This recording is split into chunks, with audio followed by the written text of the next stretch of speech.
so much for coming. We're all connected on LinkedIn. It's really nice. LinkedIn's been great for me over the last, well, actually probably last 17 years, but really over the last 18 months or so to meet some really amazing people. As you know, my name is David. My life started as a therapeutic radiographer in oncology. I always wanted to be a doctor, but that quickly wasn't going to be the case. And I decided that radiography was the way forward.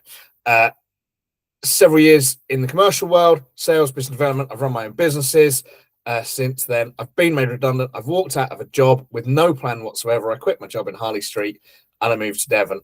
Probably not the wisest choice, which is now why I help people move and create a plan, because nobody needs to just quit and do something off the cuff. It isn't really very advisable. So I've already said about recording. Just so everybody's aware, there's not many of us, there's only kind of 4 of us on the call. So Sam, can you just tell us whereabouts in the country you're from?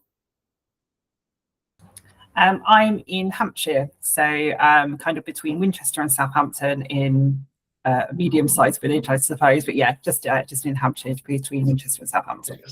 Lovely, thank you ever so much for joining us. And Nikki? I'm on the Wirral in the northwest. So slowly working our way up the country. Daniel? Not too far away from Nikki, sort of in another office. Excellent, great, thank you so much. It's just nice to have people, and I think it just shows the power of LinkedIn and the fact that we're all here and all connected. And I highly recommend that if you are connected, you're not connected with each other and you do want to, it is a great way of just reaching out and putting those feelers for whatever happens down the line. So I want to leave you today with 3 main outcomes. I want you to have a clear view of what the skills are that you actually have, not just job title, but the skills that you have and have gained over the years of work that you've been doing. And quite often we stop noticing what those skills are when we get stuck in the humdrum of normal day-to-day work. I want you to leave with a picture of what your working day may or could look like in the future, whether that happens to be, whether that is working for yourself, working as a contractor, or within the NHS or without the NHS. And then finally, an affordability check-in, really. We look at minimal viable income, and I just want to touch on those subjects. It's not going to be an in-depth, show us your bank statements. I'm not interested in that. But it is good just to understand financially what's possible, but also the financial and human cost as well to what happens when you move. So these are the first 3 steps of the VNova exit plan that I have created. Hopefully you can see that there on the screen. And once we get these first 3 steps built and done, that's when you can start to really open up and look elsewhere and see what comes. So these are the building blocks that I want to work through today. I'm going to assume you're all here for a reason. And it may be that you feel a bit stuck. You may have been made redundant. There's obviously a lot of redundancies going on and still to come as well. And I think we've all had that feeling where you're driving home, you're leaving a shift, you're leaving work, or even going to work, and you just feel, I just can't do this for another 5, 10 years. And maybe that decision is something that you're looking at, or if you've been made redundant, something that is kind of being forced upon you, but gives you that opportunity to stop and think, actually, is this really what I want? And the reality is, I don't think we're all so different in age. We still have another 10, 15, possibly even 20 years of work ahead of us. And for me, I was very conscious that I did not want to be trudging around working for someone else, not seeing my kids, not growing up with my kids, not being able to go down to the beach for a swim without, with 10 years still to go, and if not more. Just give us a quick wave, nod, thumbs up or something. That's kind of how you have felt, and if you can recognize that sort of feeling. Yeah, I think it's probably slightly different, Dave. I think the world's changed in the NHS, and we used to think about jobs for life. I think I've not been affected, and none of my team being affected with the current round, but I'm here to see how I could support colleagues and myself potentially. Amazing. But we're never going to be sort of I don't think it's the same security we had even 10 years ago. Yeah, do you know what, Daniel, that's a really good point. And we can come back to that later. But actually, I had a conversation yesterday with a medic, and we were talking about safety, and he's only young. He's much younger. He's kind of still qualifying, not yet a consultant. And he was basically saying that he looked ahead at his future and decided that actually it wasn't safe. He's struggling to find a job. You know, we know there's issues. And I think across the board, not just clinically, but with managerial and operational side as well, it isn't a job for life. And I'm sure all of you have seen on LinkedIn the posts from people that have been made redundant or have got to that point. And I've seen so many that say, I thought this was my job for life. And I think that is really the reality of where we're at and what we're looking at. So thanks, Daniel, for sharing that. And let's, as we go through, I'll keep that in mind, because I should probably just state at this point as well, I am not taking people away from the NHS. It's not my job to go in and say, oh, the NHS is rubbish. Away you come, look, I've got this amazing plan, come and work with me. That's not what I'm after. But I know there are so many people who are at that stage where they cannot go anymore and want to leave. So they're the people I'm after. The other side of that is actually retention. I started my career in the NHS.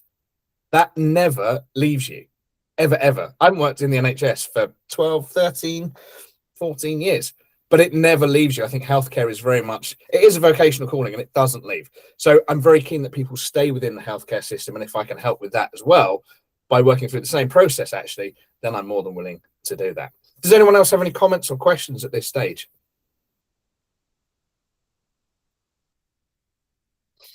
Great. All right, we will crack on then. And let's start with that first bit, the values and skills. So I'm going to work through this. And what I want to say about this is when I use the word values, I don't mean kind of our personal values. I mean the value that you offer outside of the healthcare system.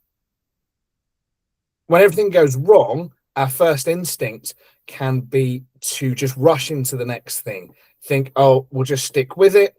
You know, let's just do what is comfortable for us. When you're made redundant, and we use that as an example, it gives you a great sense of opportunity. Yes, it hurts. Yes, it's hard. And I think you feel the same if you are not happy in your role as well, where you're thinking something's got to change, but I feel guilty. I don't want to leave a system that is already failing. But when we start to look at those values and the skills that we have to offer, it's okay. And when we realize as well that we are not defined by our job title. Are you all happy just to share with me and everybody else what your current job title is? Daniel, if I start with you. Yeah, I'm the network manager for the Northwest Radiotherapy Network. So still working in radiotherapy, still radiotherapy radiographer, but very much more in the management space. Yeah, fab. Thank you. Nikki? Yeah, so I'm also a therapeutic radiographer, still registered, but I now work for Cheshire Merseyside Cancer Alliance. So I've got a huge job title, so apologies. So I'm the primary care cancer engagement manager and also the professional lead for AHPs. Doesn't fit on a on a badge when I go anywhere. That takes up the whole space of any badge, right? Yeah. Excellent. And Sam?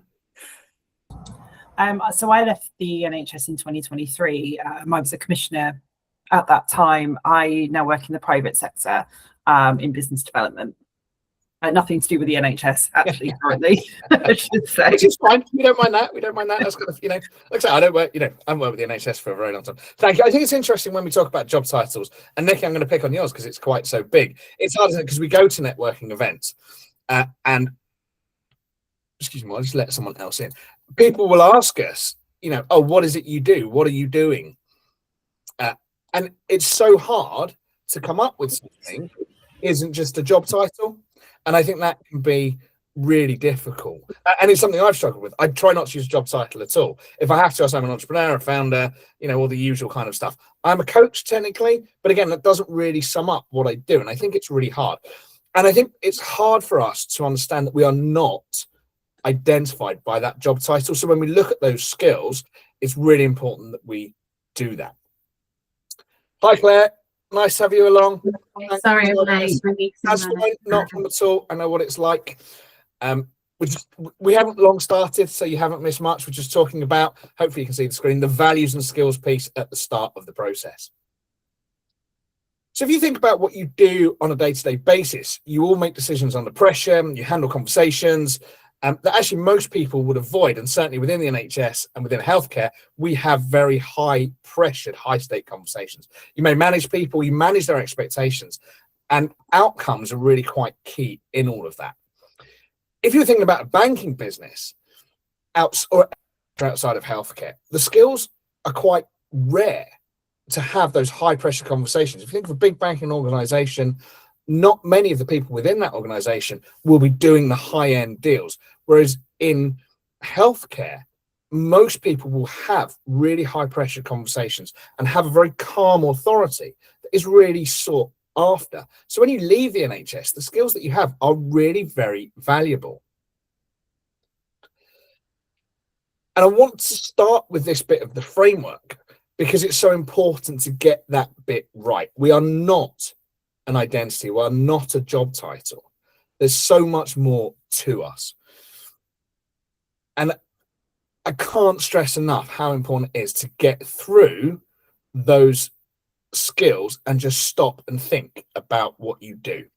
So I just want you to take a minute, make a note, put in the chat if you want, and just think about what is it that you do every day or every week that someone else might find genuinely difficult. And I don't mean your job title, as we know, Nikki, yours is far too long to fit on the chat anyway. But just think about what you do and then just drop it in the chat. Just put some skills out there that you think you might have. And I'll just give you a minute or so to do that.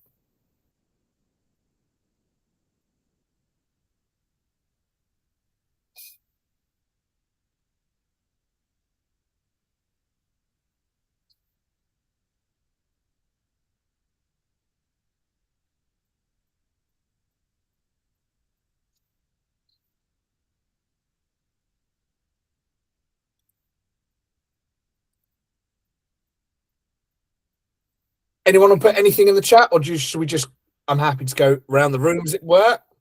Oh, there we go. Oh, I don't know. Thank you. Okay, so Claire, organised, systematic, screen, let me call it back up. Systematic thinking, coordination of multiple projects on tight deadlines. Yeah, absolutely, Sam. I think that's a really, really important one. Working across organisations. Yeah, systems thinking. All of these are so important and massively required, whatever you do next. I think when we work in healthcare, we really undervalue some of those skills we have because we get caught up in the day-to-day. And as I've already said, it gets tied to your job title. When someone asks what you do and you say, I'm a doctor, I'm a nurse, I'm a radiographer, I work in operations, I'm a clinical manager, it doesn't really define what the skills you actually have are. So really, this first step is so important at understanding what can you do and what is the value that you would bring to something as you move away, possibly from healthcare or the NHS, to do your own thing. Does anyone have any questions at this point? It's a nice small group, so I'm happy to take questions here.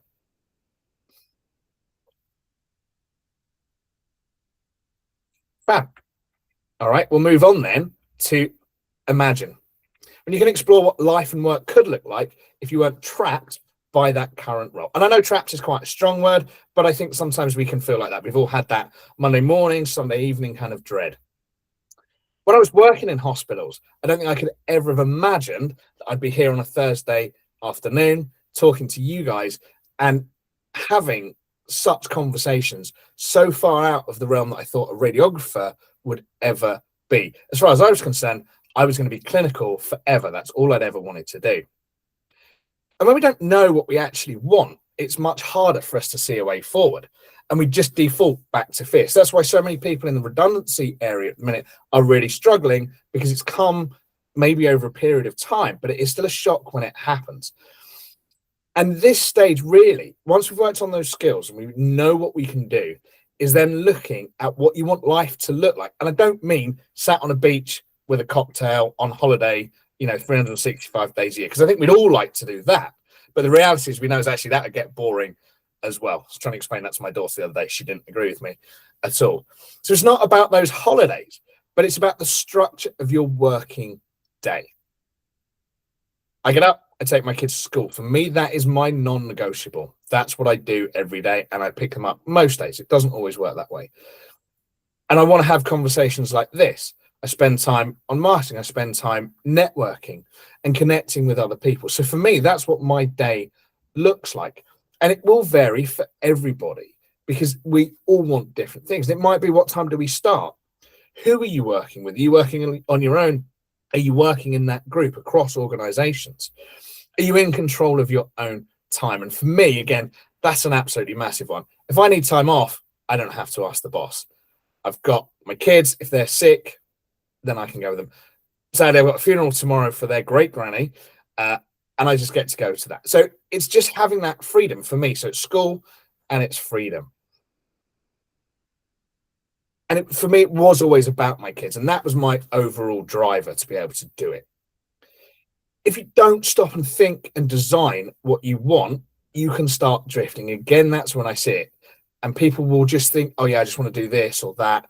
I want to sit on a beach, which we know isn't realistic. So when I ask people to write down what they imagine their days to look like, and I'm going to get you to do it in a minute, it isn't about sitting on the beach. No problem at all. It isn't about sitting on the beach.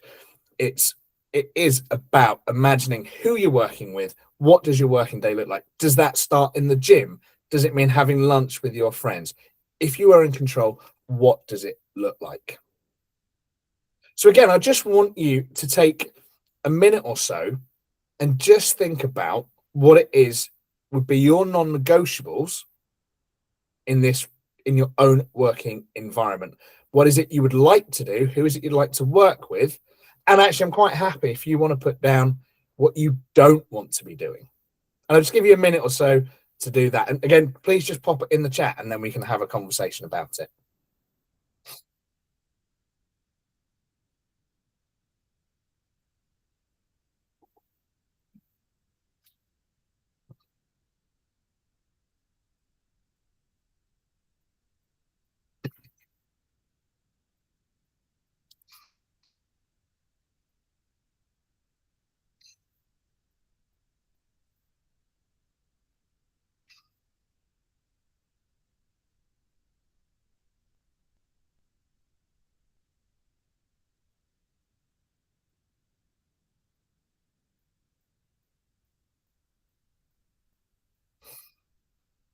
Okay, great. Thank you. So yes, be present in the mornings and once your children are home from school. I think that's so important, and I hear that. And Sam, you've said the same. Being home when your son gets home is a non-negotiable. I think that's so important. For me, when I had children, that was a big life event for me that changed so much about the way that I see work, that I see life. And it really changed everything. It took me a while to work through that and understand how to manage that. But as I said, now it's absolutely, for me, that's absolutely key. The amusing thing is now is that if I do miss a day, a morning or an afternoon getting my children, I get so much grief from them because I'm not there. And I try and explain that, their mum's a teacher, we're not together. She's never there. But I've made that for myself, that I'm now there for them, and they get that. And I think that's really important. Dan, you're in a good position of autonomy and freedom, and you work from home 3 days a week. Perfect. I think that's a good place to be in. And when you have that autonomy and freedom, I'd imagine it feels so much better for you than maybe being stuck in one place. And I can see you nodding your head. And Claire, you say work that stimulates the grey cells. That's interesting and passionate about. We don't because it's exhausting. Yeah, absolutely. You're so spot on with that. I think you need that stimulation, but also I think it's important to have a bit of downtime as well. It's when you are in a high pressure environment, when you're working within a clinical role or within a hospital environment, it's very easy to get sucked into all of the pressure. When you take a step back, you still need something that stimulates you. And to manage that, but you have to have a bit of downtime and understand, and this is the big one, that it's okay to go for a walk, that it's okay to go and get some lunch. For me, this was one of the biggest transitions that I struggled with, was not being chained to my desk on that imaginary 9 to 5 or 8 to 4, whatever it happens to look like. And that is something that people really struggle with, because you think you should be working constantly, got to keep going. Now I know it's okay if I walk down to the charity shop, which I just did, and then, you know, go to Tesco's, have a walk for the dog, do something for myself, and get over that guilt of feeling that I should be chained to work. Don't get me wrong, I work some very random hours because I do have that non-negotiable with my kids in the morning and the afternoon. That does sometimes mean that I work of an evening, but that's my choice. My kids are in bed, you know, my wife and I have our own businesses, so we completely understand. Clara, so you just popped something else in there. Yeah, absolutely. Yeah. If you work from home, it can be really difficult to switch off, for sure. Just, I'm happy for a quick wave. Do any of you switch your phones off of an evening and or have separate work phones? I don't have a work phone. They asked me to have one. I said, you've got me on Teams and email. It's fine. Yeah. Yeah, there's only so much you can do. I'm strategic, so I've said nothing's an emergency particularly. So, and that was something that was important to me. Yeah. And actually, you make a really good point there as well, Daniel. And it's nothing. If someone has a true emergency, they will absolutely find a way of getting hold of you. We live in that world, don't we, where there is access to all of us 24/7 if the need arises. And really, the question has to be, is it that much of an emergency that I am needed right now? And I generally find there's not, you know, there isn't a great deal. The only call that I will ever take if I have to on my phone when I'm doing something like this, if I see the kids' school come up. That's the only one I would ever think is an emergency. Great. Thank you so much for sharing. Has it been helpful so far? Hopefully you've had just some ideas and some thoughts. So just to recap then, thanks, Daniel. We've looked at the skills that you have and that you can build upon when you leave, and the value that you would take with you. And I keep talking about it and keep stressing about it, but it is so important when you have that structure, when you understand that you are so valuable and that you have multiple skills that you can build on. That's when you can move forward to start to imagine, right, what can I do with these skills? What does it really look like for me now that I am not X or Y or contained by that job title? So let's move on then to the one that can cause people the biggest stress and fear, and where most people, I will be honest, freeze and have some big questions. And the big question usually is, can I afford to leave? And I want to be clear about that affordability, and I touched on it earlier. It's not just about money. Years ago, I was headhunted to go and work in a private clinic in Harley Street. An incredible salary, a prestigious place to work, let's be honest. And, you know, you all know healthcare. Harley Street is, you know, for many, the be all and end all. And I thought it was great. You know, young 26-year-old, you know, head so big, you know, massive ego. I thought it was great.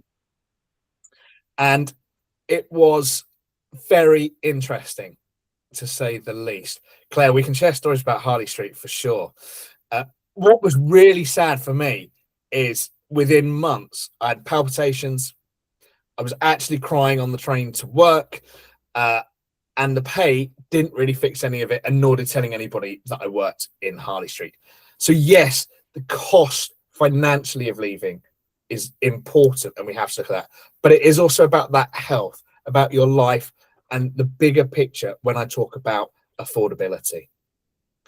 Look at the actual figures, though. Something I'm very keen to work with people on, and we always talk about, is the minimum viable income. What do you actually need, not what you earn or enjoy having? What covers the bills? What covers the essentials? And is there a figure that you can live on that makes everything else possible? What are you spending that you could temporarily give up? Now, none of you seem particularly unhappy and crying on the call, so I'm going to assume that no one is that miserable at work. But many people do get to that point, and I've had people cry on calls with me. When you get to that point, the question then becomes, what are you willing to give up in order to move forward? How rusty is that rusty now to push you forward and move to the next stage? When that's the case, then you can start to look at what is it that you're spending money on that you may not need to, that would give you a bit of a safety net as you move forward. When I commuted, coffee is my number one go-to. It still is. I'm very rarely without my coffee. But at the train station, my coffee Nero cost me £3.50 a day. With the muffin, because why wouldn't you have a blueberry muffin on the way to work? Suddenly you've got £5. And we're talking a few years ago. So I dread to think now how much that would cost. But if you would say that's £30 a week, over the month, it soon builds. And if you're looking for a way out, you're looking for give yourself a bit of a buffer, that's the kind of things that we start to look at. And again, there may be non-negotiables. For me, Netflix is a big one because that is a bit of my downtime. For others, it might be the gym. It might be the Gusto food boxes that you get. Whatever that happens to be, it's okay to have those. But if there is stuff that you can cut out, the subscriptions, you know, it is important to look at that. So I do, I do work through that. Okay, I'm caught. Yeah, I'll be honest, it is the kids. I have Netflix and Amazon because, yeah, I would not. The children would never forgive me, and it keeps them quiet while I also want to watch Netflix. Does that make sense to people, though? I think when you are, you know, when you're stuck, when you're tough, we all need a bit of a buffer to allow us to move forward. On that note, the NHS is very good at pay. Overall, the NHS, most people, certainly at our kind of level, will earn very well compared to the national standard. I'm not going to get into the current living crisis because I think we're probably all facing, you know, very similar tough times. And by the sounds of it, we probably all have children. So again, we probably all know what that is like. But the NHS does provide a great, I was going to say prescription. That's not what I meant at all. A great pension. You have sick days, you have cover. Many people will have private health insurance. What's really important to understand about that is that this is all replicatable outside of the NHS. Yes, pensions are great, but you can have private pensions. It just means you have to work a little bit harder to understand what the best value is to get through that. The last webinar I did was actually with a guy called Dr. Luke, who was a doctor and is now a financial advisor. And we talked quite a lot in depth about how that looks and what it looks, and it is completely replicatable outside of the NHS. It just means you have to work a little bit harder to find it. You can have health insurance, you can have sick cover, all of that good stuff that makes it feel safer and more secure. And Daniel, I want to go back to the point that you said at the beginning of the call there. You are not feeling as if the NHS is now the safest place to be in terms of job security. And that is absolutely key. There is no real security in any sector, and that also includes the NHS. And I think the recent redundancies have shown that.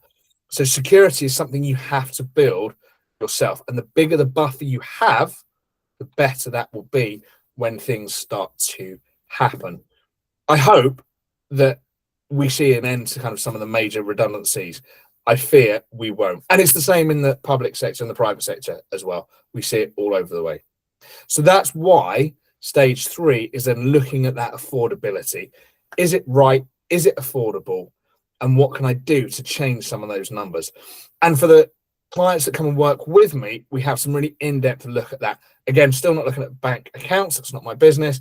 But we work through some of the figures, and I allow my clients to work through some of that to see what it is that they can really cut out, and just to see, you know, is there something we can do, or do we need to do something else? And again, a lot of my clients will have a side hustle, and we see that more and more people, where people are starting to go out contracting, even things like Etsy, eBay, Vinted. My son's just sold a load of stuff on Vinted. I think he's got about 40 stacked in the bank through books and stuff he didn't need.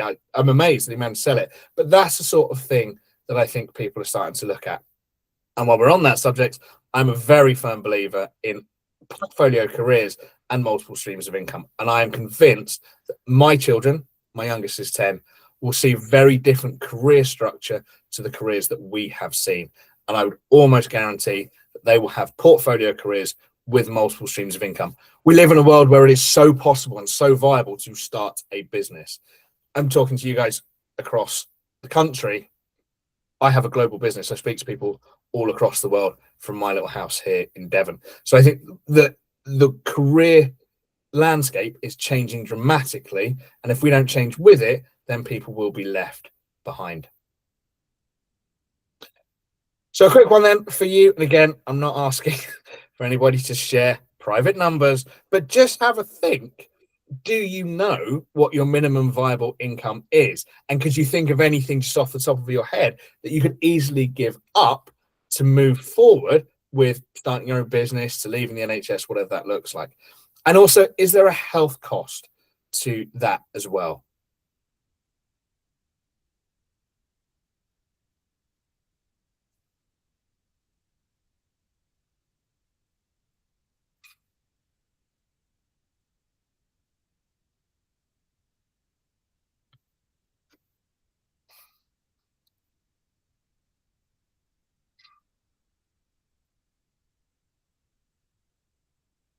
And I will just say, as you write that, thank you so much for interacting here, because it makes it much easier for me to have these conversations when there is feedback as well. Couldn't give up wine. Yeah, that's one of the ones I struggle with. Yeah, particularly bad because my wife and I like red and white separately, which means we usually have 2 bottles on the go, which is, you know, clearly double the price when it comes to it. I think it's so important when you start to look at it to think about what it is that you could give up. And ultimately, if I really had to give up the wine, I think I probably could. There might be chocolate before that, but it's down to the individual. And I think as well, just to talk briefly on that human cost, I was very miserable when I was working in Harley Street. I was not fun to live with. I did get divorced. It wasn't necessarily to do with that, but overall there was an impact. And I think when it starts to affect you and others around you, and people often don't see that, it needs that external influence sometimes to say, come on, you're not you. I think there is the affordability. I'm so keen is not just that financial cost, but that human cost. And all being from healthcare, for the most part, we are a caring bunch of people. And yet sometimes we forget to care for us as individuals. And that's a really hard one to get over. That really resonates to me, David, about the sort of, you know, I've been invited to look at other jobs and interview, and when I looked, I thought that's not worth the additional salary, what you'd need to do that job well. Yeah. And what it cost in terms of not being at home, being away more, all the rest. And I saw a colleague who, similar to you, had a similar issue, and he's in a good place now, but he thought he wanted that and then decided not, and managed to transition back into something more. Yeah. That fits all things, not just the pay packet. Yeah. And there is always a trade-off. And I think it depends where you are in life and what you want to do.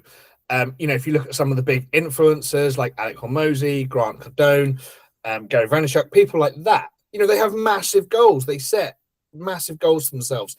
They talk through what they do. You know, I'm earning 10 million, I'm earning this, I'm earning that, flying around in my private jet. Great. I don't want to work 100 hours a week. I quite like the private jet mostly and the boat. I just don't want to work that hard. And I think that's the trade-off.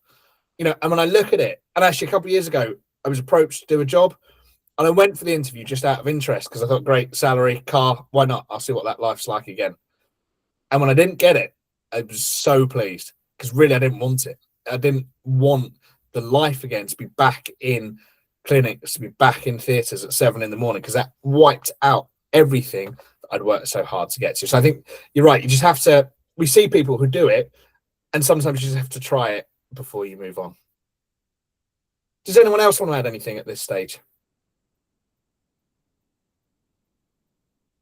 So let's just have a quick recap then. So those first 3 steps of the personal exit plan are the values and skills. Define what you're good at and the skills you have, not just the role that you're trained for. We are so much more than our job title, and I'm so passionate about that.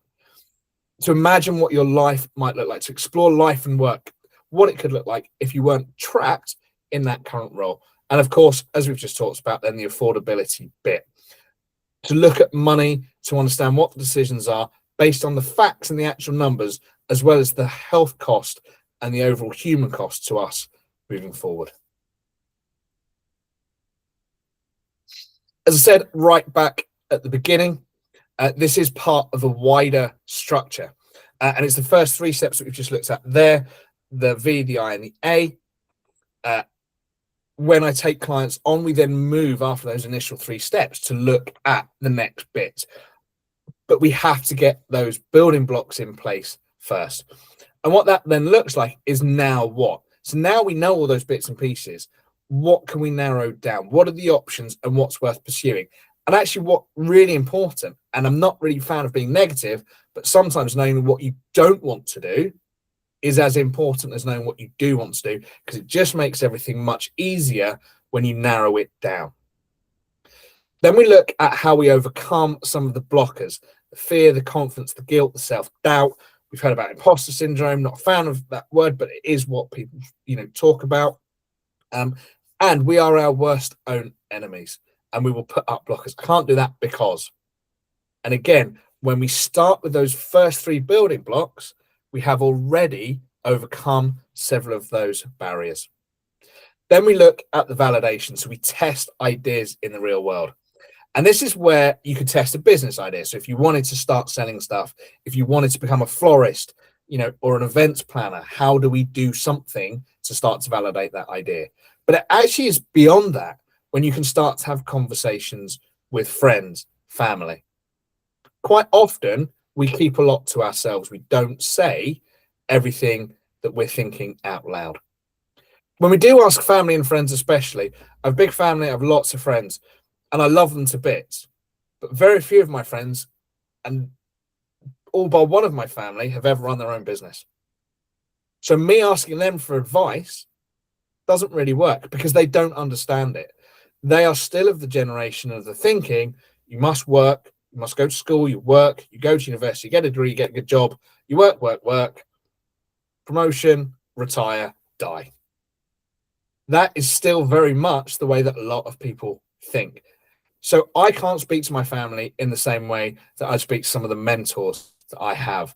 But at this validation stage, that's where you can start to have those conversations, because you have covered all of those bases early on. And we now know what we want, what we're going to be doing, what we're thinking about, and it makes those conversations much easier. You say if you're prepped for something, any conversation, it makes it much easier. And then what you'll see underneath all of those stages is action. I'm a big fan of action. Anybody can talk and talk and talk. You think, how many people do you know who say on a Monday morning, oh, I hate my job? Great. What are you going to do about it? I like my clients to move forward.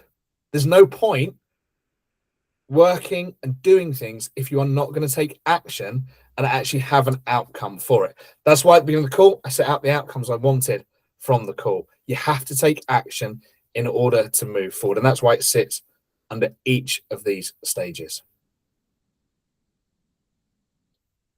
Does anyone have anything to say or any comments at this stage? We're nearly there.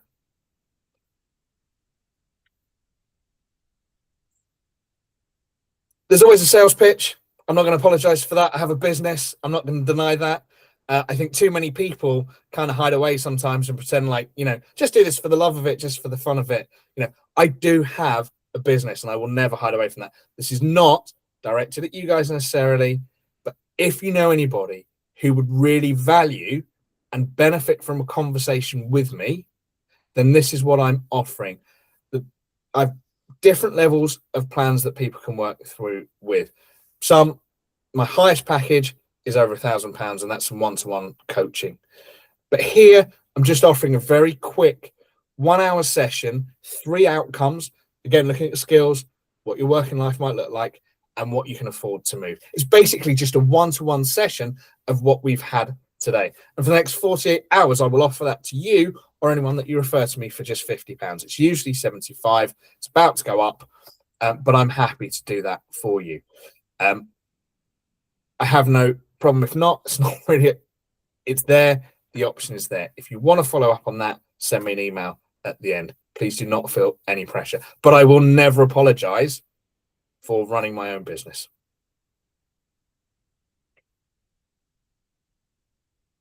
That's my bit done. Thank you so much for joining me. I hope you found it useful. Does anyone have any questions or any thoughts that you might want to discuss?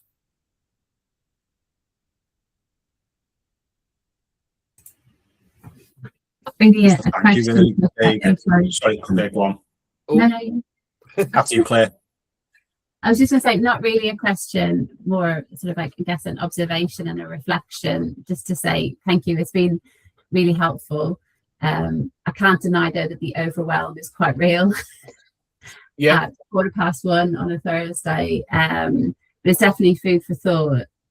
I've already slightly moved out of my healthcare career, still slightly involved in it. So it's interesting to have the questions posed like this, to kind of consider. For the last few years, been sort of considering next steps and kind of still in some way tied by apron strings to what I've always known. So yeah, it's interesting to think about. Thank you. No, thank you for sharing that. And I think that's really important. And you touched on something that's so important there, is this is not an overnight decision to make. And the bit you probably missed at the beginning, Claire, is I've quit a job. I walked out of a job, that job in Harley Street.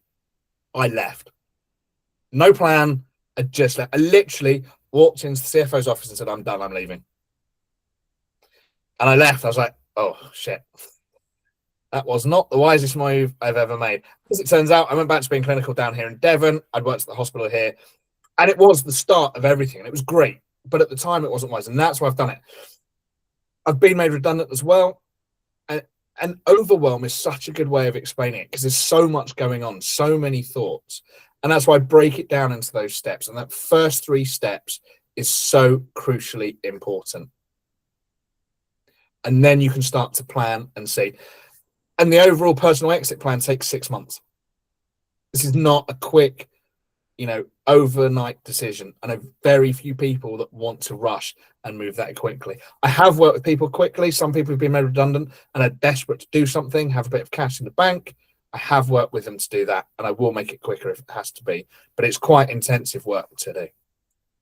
So thank you for sharing, Claire. I really appreciate that. Daniel. Yeah, I was going to say thank you as well. I think, as I said at the start, the call, this is really helpful. We're going to be, I have colleagues come to me sort of who are in this situation, so it'd be useful to have made this connection and be able to signpost. So yeah, sort of, I think that the latest round on C, sort of people know where they are, but I think there's more coming. Yeah, I think so. And thank you. I appreciate that. And as you know, I'll send you a message offline actually just to chat through something with you that I've been looking at. But I think it's, I'm always happy to have a conversation. Like I said, I will never apologize for running a business. I can't deny that. That is what I'm here for. I will never apologize for that. What I will do is have a conversation, a free conversation, no intentions, no cost, just to have a conversation and see how I can help. When I look back to where I first started, I wanted to be a doc since I was 4. I only ever wanted to help people. It's just taken me 26 odd years to sort my life out and work out what that actually looks like outside of a clinical setting. Thank you all. I really, really appreciate it. I will there'll be a recording. If you want to be in touch with me, you all have my email, or we have my email. I will send this out as soon as it's done this afternoon. I suggest you check your junk boxes, because my email still seems to go into junk. But if you have anything, we're all connected on LinkedIn, so please do just shout anytime. Thank you. Nice to meet you. Amazing. Nice to meet you. Thank you so much, and have a lovely afternoon, and we'll speak soon. Thank you. Bye-bye.